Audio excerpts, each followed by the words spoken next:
नमस्कार दोस्तों, एक बार फिर से आपका स्वागत है हमारे Hindi news channel news 555 days में। दोस्तों, यूँ तो बहुत सारी घटनाएं दैनिक जीवन में घटती हैं, लेकिन देश की कुछ ऐसी घटनाएं होती हैं जो पूरे जीवन को झकझोर देती है। और ऐसी ही एक घटना घटी थी महाराष्ट्र की राजधानी मुंबई में, जो 6 जून 2020 को घटी थी।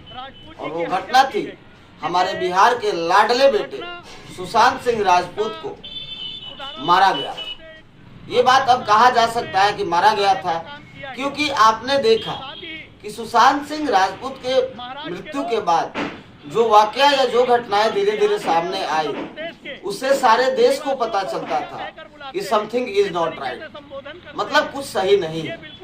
और उस समय उद्धव ठाकरे जी की और कांग्रेस की मिलीजुली सरकार थी और मामले को दबाने का पूरा प्रयास किया गया।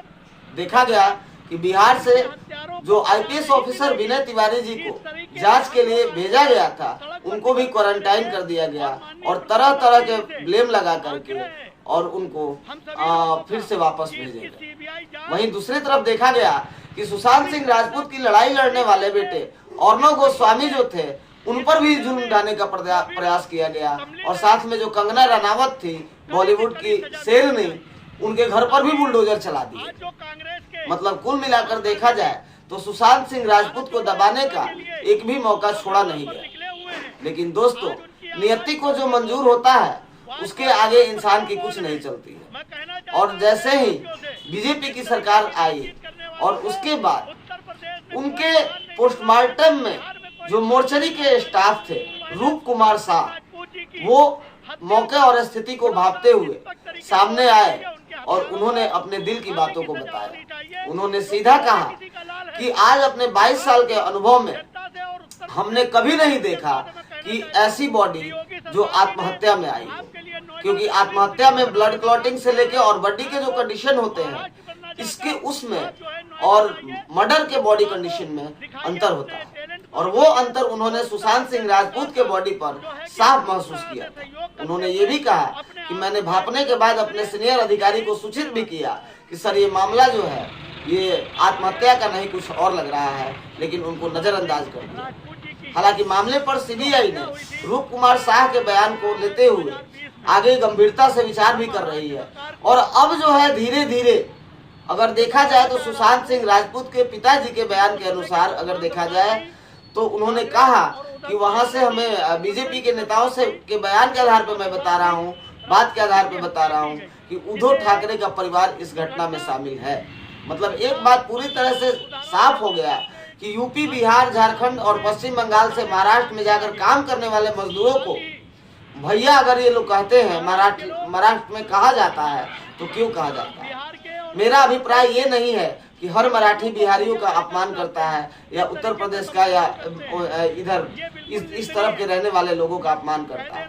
महाराष्ट्र तो शिवाजी की धरती है। पूरे देश और पूरे विश्व में महाराष्ट्र को जाना जाता है। महाराणा प्रताप की धरती है, बाला साहब ठाकरे की धरती है। लेकिन उन्हीं बाला साहब ठाकरे के परिवार के बेटे उद्धव ठाकरे ने आज बाला साहब के नाम को कलंकित करने का प्रयास किया है, क्योंकि हमारे बेटे सुशांत सिंह राजपूत जो बिहार के तो सितारे थे ही, देश के आने वाले भविष्य थे, उनको साजिश के तहत मारा गया।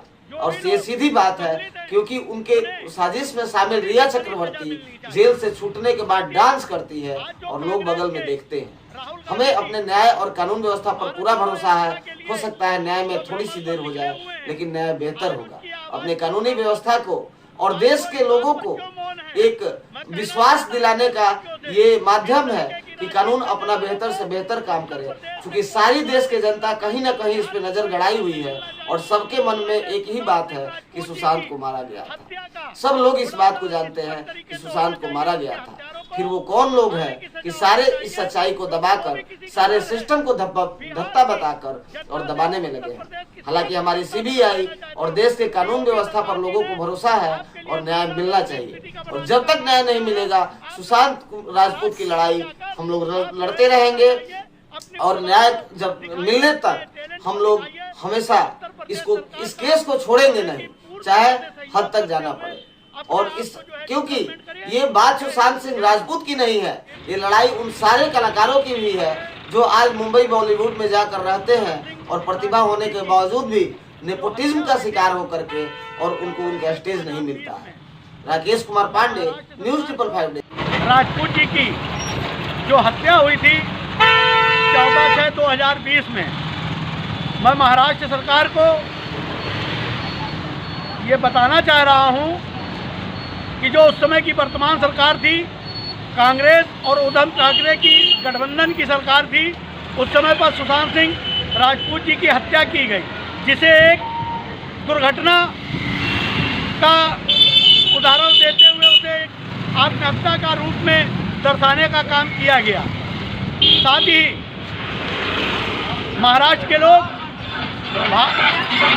बिहार के और उत्तर प्रदेश के निवासियों को भैया कहकर बुलाते हैं, इस तरीके से संबोधन करते हैं। ये बिल्कुल निंदनीय है।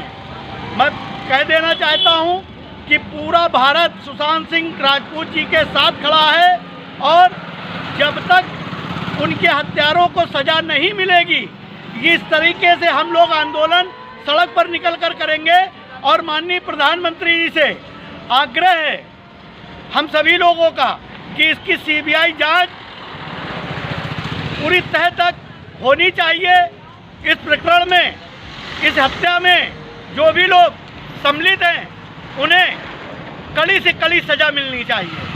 साथ ही आज जो कांग्रेस के राहुल गांधी जी भारत जोड़ो यात्रा के लिए वो भ्रमण पर निकले हुए हैं, आज उनकी आवाज़ क्यों खामोश है? आज वो इस बात पर क्यों मौन है? मैं कहना चाहता हूं देशवासियों से, इस तरीके की राजनीति करने वालों को उत्तर प्रदेश में कोई स्थान नहीं मिलना चाहिए, बिहार में कोई स्थान नहीं मिलना चाहिए। पहले सुशांत सिंह राजपूत जी की हत्या का खुलासा निष्पक्ष तरीके से होना चाहिए, उनके हत्यारों को फांसी की सजा होनी चाहिए, क्योंकि वो भी किसी का लाल है। बिहार की जनता से और उत्तर प्रदेश की समस्त जनता से मैं कहना चाहता हूं कि योगी सरकार जी ने आपके लिए नोएडा में फिल्म सिटी का बनाने का काम किया है। आप लोग महाराष्ट्र बनना जाकर आप जो है नोएडा जाइए, अपनी प्रभा को दिखाइए, अपने टैलेंट को दिखाइए और उत्तर प्रदेश सरकार का जो है कि पूरी तरह से सहयोग करते हुए अपने आप को जो है डेवलपमेंट करिए। जय हिंद, जय भारत।